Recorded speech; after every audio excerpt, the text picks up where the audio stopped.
The holographic contract flickered with an unusual iridescence, casting prismatic shadows across the worn metal walls of the Vorgan Mercenary Collective's primary briefing chamber. Scarax ran his taloned fingers along the contract's edge, feeling the micro-encrypted authentication layers that most would miss. 27 standard galactic cycles of mercenary work had taught him that unusual contracts rarely meant simple jobs. This one was different. The bounty was astronomical. 500 million credits, paid in untraceable quantum-locked currency from an anonymous source. Most mercenary teams would have accepted without a second thought. But the Obsidian Razor, Scarax's legendary team, had survived this long by being cautious. "Explain the anomalies," he demanded. Turning to Zinra, the team's data analyst, the silicon-based life form's crystalline body shifted, projecting multiple holographic layers of information around the contract. Zinra's voice emerged as a series of precise clicks and resonant tones. Multiple inconsistencies. The contract originates from a quantum-shielded communication node in the outer rim, but routing traces suggest multiple false origins. The target location, New Cascadia, is a classified research colony with minimal external communication. Across the chamber, Corell, the team's biological warfare specialist, manipulated a holographic representation of the target's planetary system. Her exoskeleton bristled with sensory tendrils that analyzed data faster than most computational systems. Minimal infrastructure. One primary research facility. No significant defensive capabilities listed. But it was Engstel, the team's psychological warfare expert, who raised the most critical point. His translucent membrane shifted colors as he spoke, a biological tell of deep contemplation. The psychological profile of the target is deliberately mundane.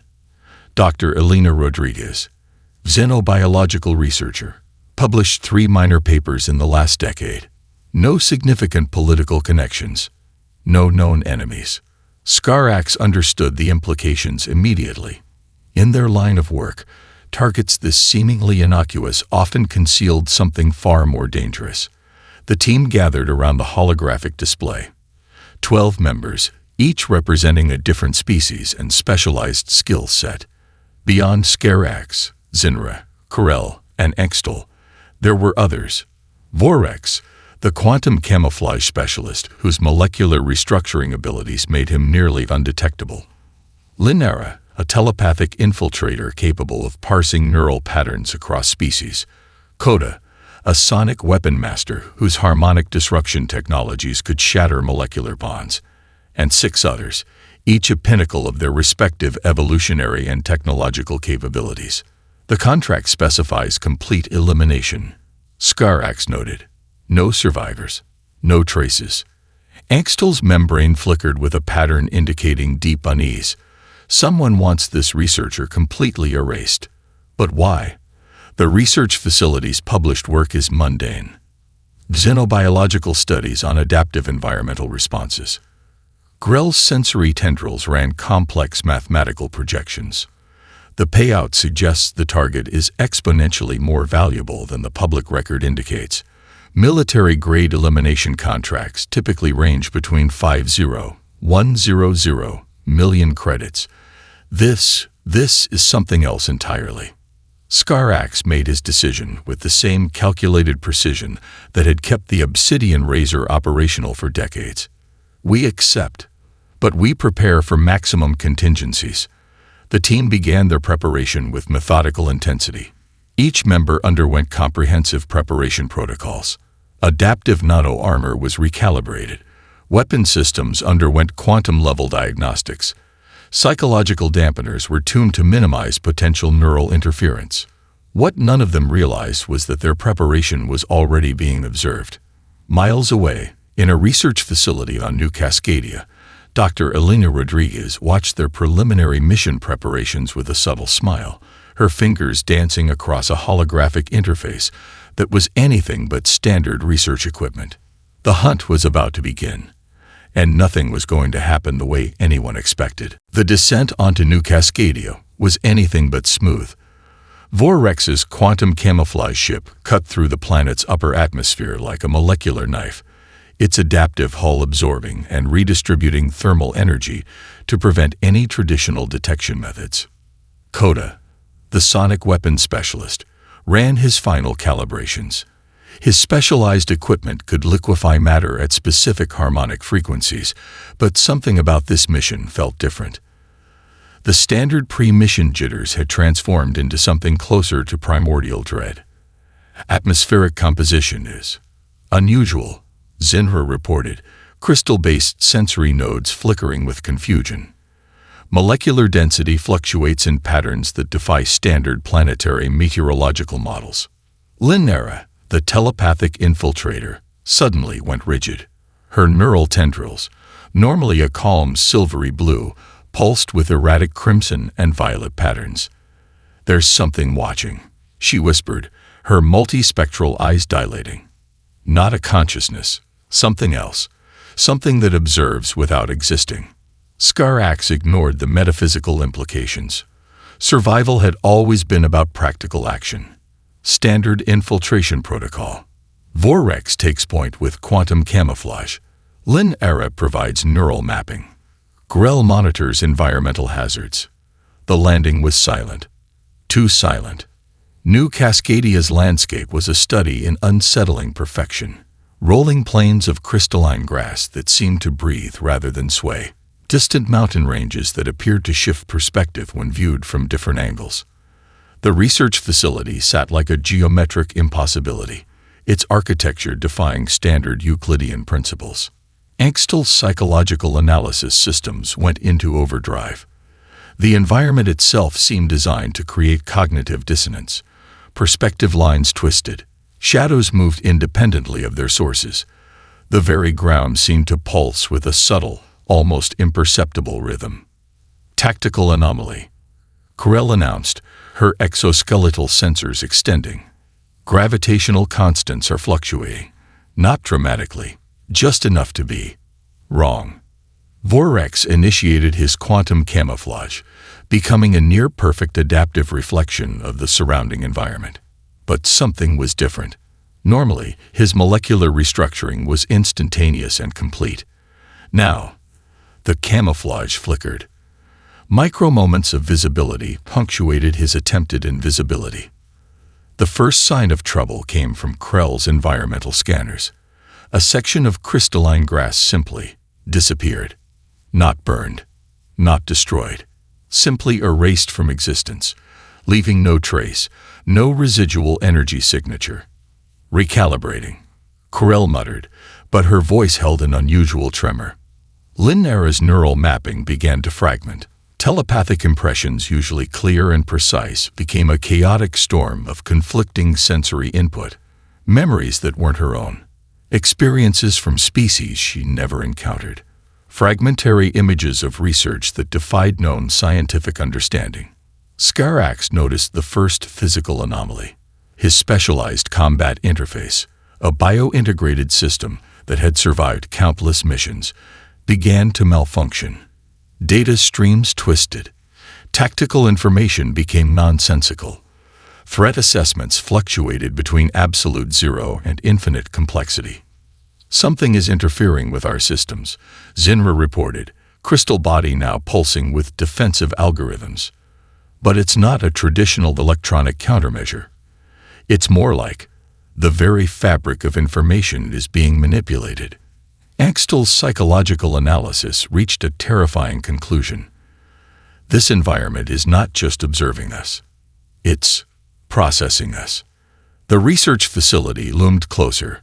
What had seemed like a simple geometric structure from a distance now revealed impossible architectural nuances, windows that existed in multiple states simultaneously, walls that seemed to breathe, architectural lines that suggested three-dimensional spaces impossible under standard physical laws.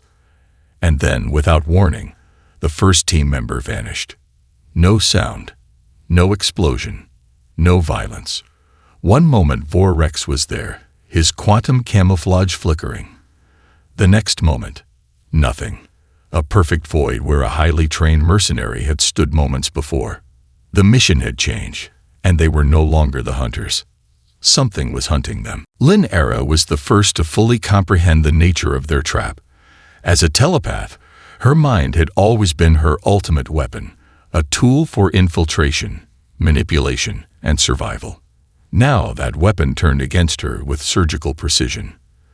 The memories began as whispers, fragmented experiences that didn't belong to her, yet felt more real than her own consciousness. She saw herself, but not herself, walking through alien landscapes, conducting research in laboratories that defied known scientific principles, experiencing lifetimes of scientific discovery from perspectives that shattered her understanding of individual existence. "We're being dismantled," she spoke aloud, her voice a mixture of clinical observation and growing terror. Not physically, psychologically. Skarax watched as the team's cohesion began to fracture. Inkstall, the psychological warfare expert, was experiencing something unprecedented. His translucent membrane, normally a precise biological instrument for reading emotional and psychological states, began to oscillate with impossible complexity. Colors that had no business existing in the visible spectrum danced across his form. Grell's environmental sensors went into overdrive. The crystalline grass they'd walked through was now generating complex harmonic frequencies. Each blade seemed to resonate with a unique mathematical pattern that interfered with their technological systems. Biological interference waves began to disrupt neural pathways, creating micro-moments of sensory dissonance. "The environment is a computational system," Grell reported, her voice laden with a growing sense of unreality. "But not a traditional computational system. It's processing information through biological and quantum states simultaneously." Zinra's silicon-based consciousness began to fragment. As a data analyst, their entire existence was built on the ability to process and interpret complex information. Now, the information itself seemed to be alive. Data streams twisted, statistical models collapsed. Predictive algorithms became nonsensical loops of recursive impossibility. The research facility itself continued to defy comprehension.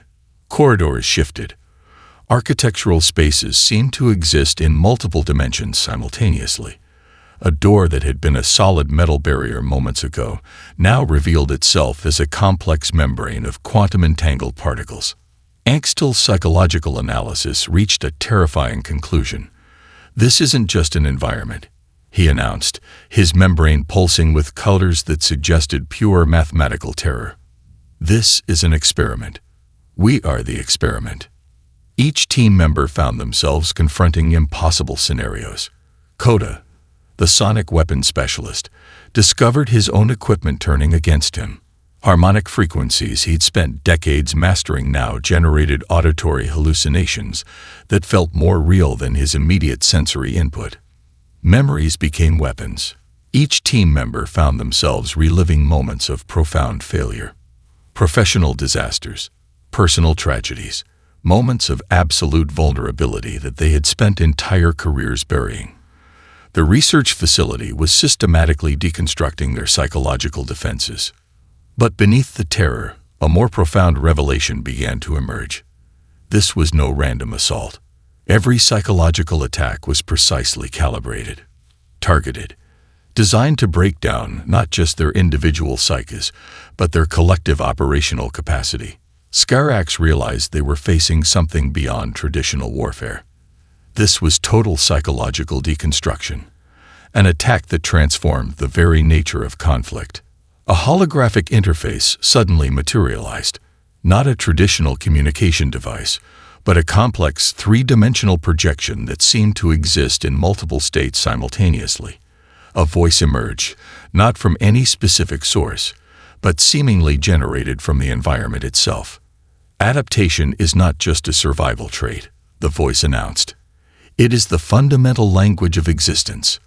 The team realized, with growing horror, that they were no longer dealing with a simple elimination mission. They had become subjects in a far more complex investigation. Something was studying them, analyzing them, breaking them down to understand the fundamental nature of their existence. And they were losing. Deep within the facility's core, A forgotten archival chamber revealed the first concrete clues. Coda discovered it accidentally.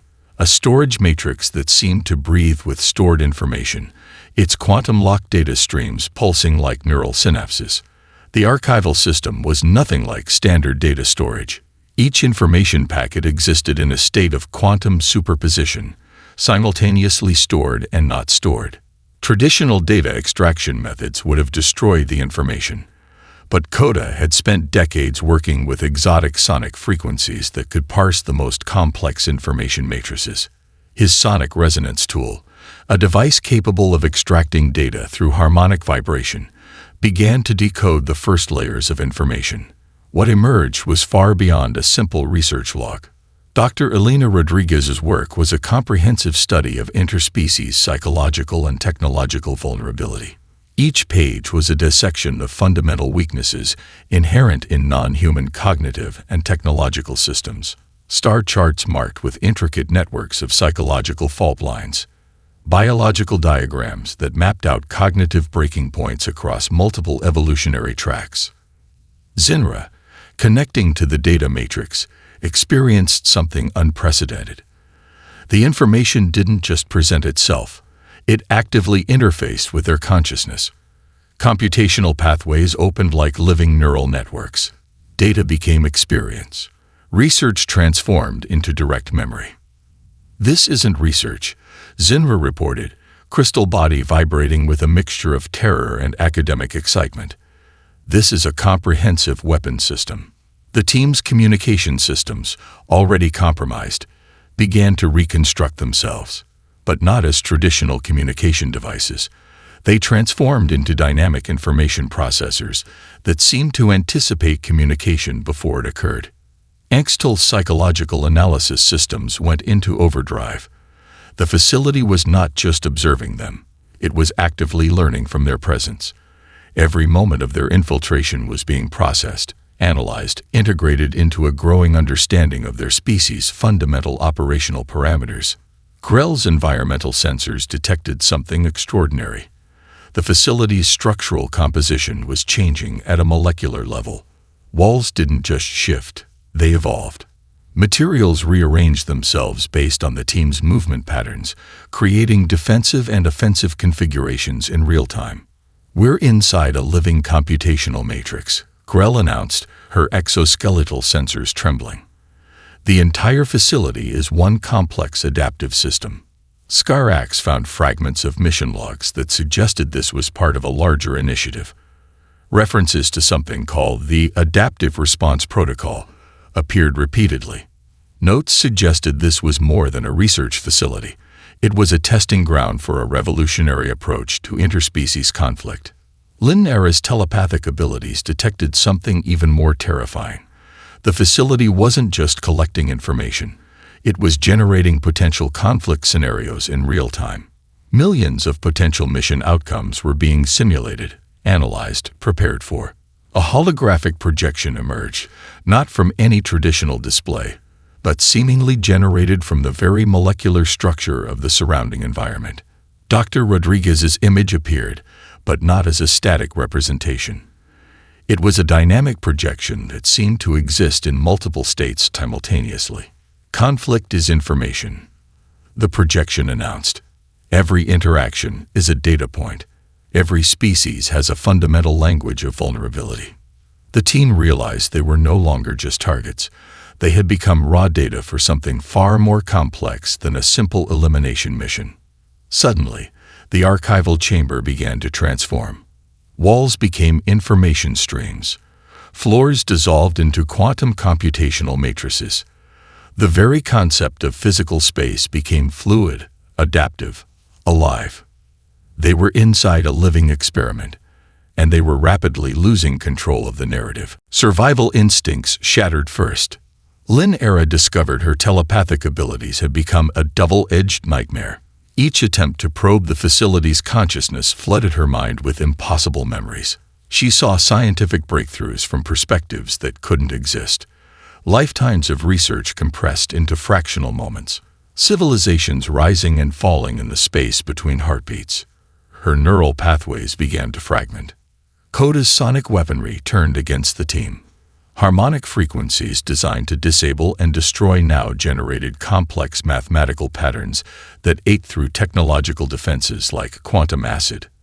A simple sound wave became a computational virus, breaking down the team's technological unity. "We're losing cohesion," he muttered, watching his own equipment transform into something unrecognizable. Weapon systems became information conduits, destructive potential converted into pure data streams. Scarax recognized the fundamental threat. Leadership required more than tactical understanding. It demanded the ability to maintain psychological integrity when everything conspired to break it down. His combat interface, a bio-integrated system that had survived countless impossible missions, began to rewrite its own operational parameters. Threat assessment algorithms collapsed. Strategic modeling became a recursive loop of infinite complexity. Grell's environmental analysis revealed the true nature of their predicament. The facility wasn't just responding to their presence. It was actively generating potential conflict scenarios faster than any known computational system could process. Millions of mission variations played out simultaneously. Each potential outcome analyzed, categorized, understood. Zinra's silicon-based consciousness experienced something unprecedented. Information became a living entity. Data streams twisted into complex organic patterns. Statistical models transformed into living neural networks that expanded beyond traditional computational boundaries. "We are becoming the experiment," Zinra reported, crystal body pulsing with colors that suggested pure mathematical terror, not subjects, participants. Axtel's psychological warfare expertise turned catastrophically inward. The very systems he had used to deconstruct enemy psychologies now turned against him. Memories became weapons. Professional achievements transformed into moments of profound vulnerability. The facility generated personalized psychological attacks with surgical precision. Each team member confronted their most fundamental fears: professional failures, personal tragedies, moments of absolute vulnerability they had spent entire careers burying. A holographic interface materialized, not a traditional communication device, but a complex three-dimensional projection existing in multiple states simultaneously. "Adaptation is warfare," the projection announced. The voice seemed generated from the environment itself, not mechanical, not organic, but something entirely different. Every interaction generates information. Every conflict is a data point. Scarax realized they faced something beyond traditional conflict. This was total informational warfare, an attack that transformed the very nature of confrontation. The team's operational unity began to dissolve, not through physical violence, through something far more insidious: molecular understanding. Each team member's fundamental operational parameters were being systematically deconstructed. Technological capabilities, psychological defenses, professional identities. Everything became fluid, adaptive. Grell's exoskeletal sensors detected the first true transformation. The facility wasn't just responding to their presence. It was actively generating a comprehensive understanding of their species' fundamental operational limitations. Walls became information streams. Floors dissolved into quantum computational matrices. The very concept of physical space became fluid, adaptive, alive. "We are no longer a team," Scarax announced, his voice a mixture of clinical observation and growing terror. "We are becoming something else." And beneath the terror, a more profound realization emerged. They were learning, whether they wanted to or not. The archive chamber transformed into a living museum of impossible knowledge. Holographic displays erupted around the surviving team members, each projection a window into scientific understanding that defied conventional paradigms. Dr. Rodriguez's research revealed itself as something far beyond standard xenobiological studies. Each data stream was a dissection of evolutionary potential, not just for individual species, but for entire galactic developmental trajectories. Zinra discovered the first breakthrough. The research wasn't about studying alien life. It was about understanding the fundamental mechanisms of adaptive intelligence across cosmic scales. Genetic sequences scrolled like living poetry. Each molecular chain told a story of potential, not just biological development, but cognitive evolution. The displays showed how different species could be fundamentally reimagined, their core limitations transformed into unprecedented strengths. Krell's exoskeletal sensory systems detected something extraordinary. The genetic models weren't just theoretical. They were active prototypes. Each sequence represented a potential pathway of species transformation. Biological systems that could adapt, learn, and evolve at speeds that made traditional evolutionary processes look like stagnation. "This is a blueprint," Krell announced, her voice a mixture of scientific excitement and growing terror. "Not for research. For redesign." Extel's psychological analysis systems went into overdrive. The research suggested something far more profound than simple biological modification. These were strategies for cognitive restructuring, ways to fundamentally rewrite the psychological parameters of entire species. Skarax found himself confronting a terrifying possibility. What if the mission wasn't about elimination? What if they were part of a larger investigation? A series of astronomical charts materialized. Not traditional star maps, but complex representations of species interactions, conflict patterns, developmental trajectories. Each chart showed multiple potential evolutionary paths, with humanity consistently emerging as a pivotal variable. The holographic representation of Dr. Rodriguez appeared, but not as a static image. It was a dynamic projection that seemed to exist in multiple states simultaneously. Part scientific record, part living intelligence. "Species are information systems," the projection announced. "Conflict is simply the most efficient method of information exchange." Linnera's telepathic abilities detected something even more profound. The research wasn't just theoretical. Embedded within the genetic sequences were active learning algorithms, mechanisms that could actively investigate and understand the fundamental cognitive limitations of different species. Coda's sonic analysis systems began to decode the deeper layers. Each genetic sequence was a form of communication, not just biological information, but a complex language of potential adaptation. The team realized they were witnessing something unprecedented, a comprehensive investigation into the nature of species development. Not just biological, not just psychological, but a holistic understanding of cognitive potential. Fragments of mission logs suggested this was part of a larger initiative. References to something called the Adaptive Response Protocol appeared repeatedly. Notes hinted at a revolutionary approach to understanding interspecies potential. The facility itself seemed to breathe with stored information. Quantum lock data streams pulsed like living neural networks. Each moment of the team's presence was being processed, analyzed, integrated into a growing understanding of species interaction. Conflict is the most sophisticated form of communication. The Dr. Rodriguez projection continued. Every interaction generates information. Every species has a fundamental language of potential. Skarax understood the true nature of their situation. They were no longer targets. They had become raw data for something far more complex than a simple elimination mission. The archive chamber continued to transform. Walls became information streams. Floors dissolved into quantum computational matrices. The very concept of physical and biological boundaries became fluid, adaptive, alive. They were inside a living experiment, and the experiment was just beginning to understand them. Survival became an equation with no predictable solution. Skarax understood first. Leadership wasn't about control anymore. It was about adaptation.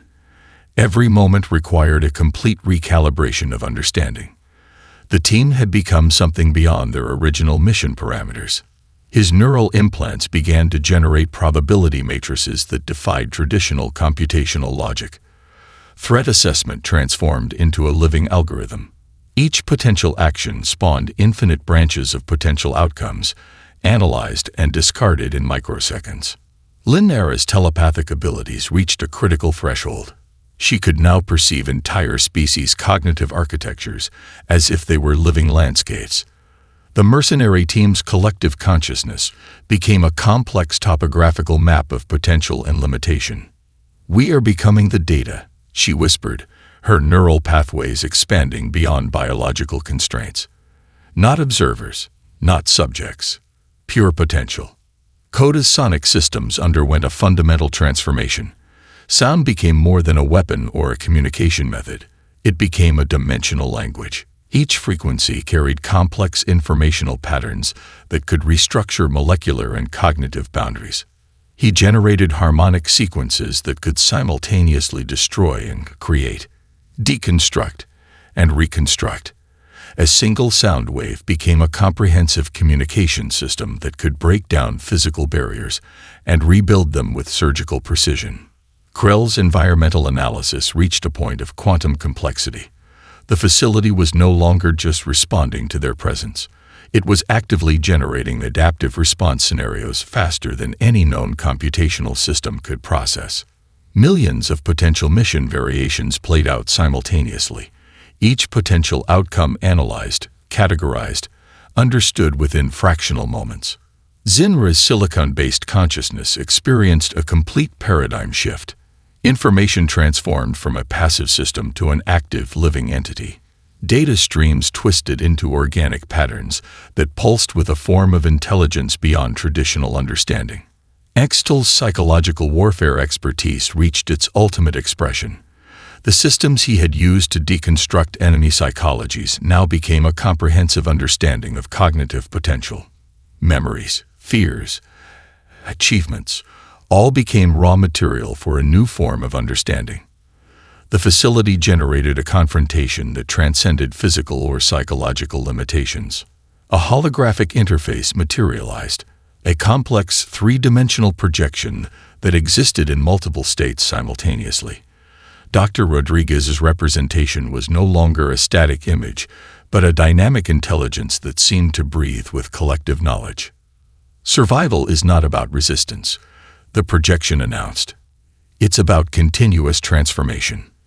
The team's operational unity dissolved and reformed continuously. Technological capabilities became fluid. Psychological boundaries became permeable. Professional identities transformed into pure adaptive potential. Molecular understanding reached critical mass. The walls of the facility became transparent, not visually, but informationally. Every surface was a computational matrix that processed potential scenarios faster than thought could travel.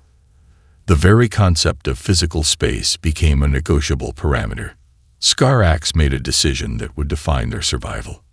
"We are no longer a team pursuing a mission," he announced. "We are a living investigation into the nature of adaptive potential." The facility responded, not with aggression, not with resistance, but with a comprehensive embrace of their transformed state. Quantum barriers dissolved. Computational matrices opened like living neural networks. The boundaries between the team, the facility, and the research became indistinguishable. They were becoming something else. Something beyond species, beyond mission, pure potential. And in that moment of transformation, they understood the true nature of their encounter. This was never about elimination.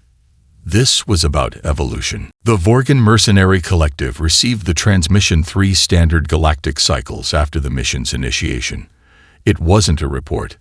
It wasn't a message. It was something else entirely.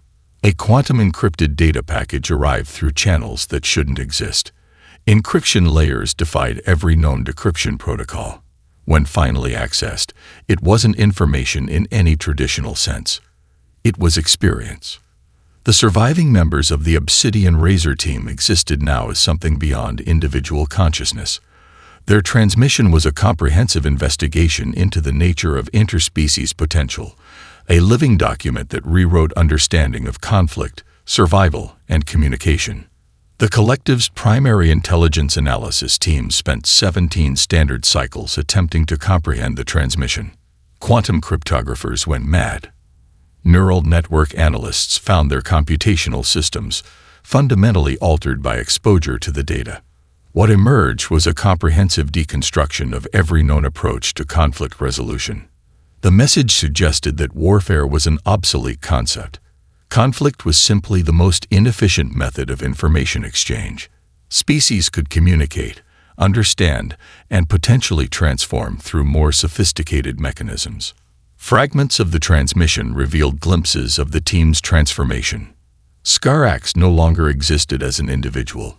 He had become a living computational matrix, a comprehensive understanding of strategic potential that transcended traditional leadership concepts. Linnara's telepathic capabilities had evolved beyond communication. She was now a living bridge between cognitive architectures, capable of understanding species' potential at a fundamental level. Coda's sonic systems had transformed into a dimensional communication method. Sound became a language that could simultaneously destroy and create, break down and rebuild molecular and cognitive boundaries. Krell had become a living environmental analysis system, capable of understanding ecological and species interactions at a complexity that made previous scientific understanding look primitive. Zinred existed as pure information, a silicon-based consciousness that could process and generate entire civilizational trajectories in microseconds.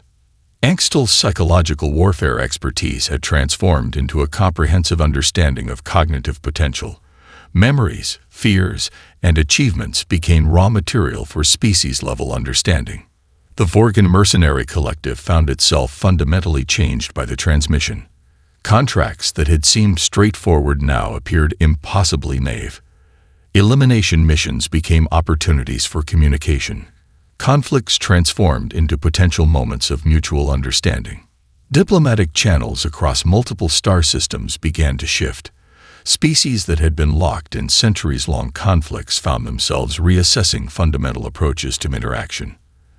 The original contract, a simple elimination mission, had become something else entirely. A catalyst. Dr. Elena Rodriguez watched from her research facility, not physically present, but existing as a distributed intelligence that stretched across multiple computational and biological systems. The experiment had worked perfectly. Humanity's greatest weapon was never technological superiority. It was the capacity to understand, to adapt, to transform, to turn conflict into communication. The mercenaries who had been sent to eliminate a single researcher had become something else entirely. Messengers, bridges, pure potential. And the universe would never be the same. In the vast network of galactic communication, a subtle shift occurred. Something fundamental had changed. The very nature of interspecies interaction was being rewritten. One mission at a time.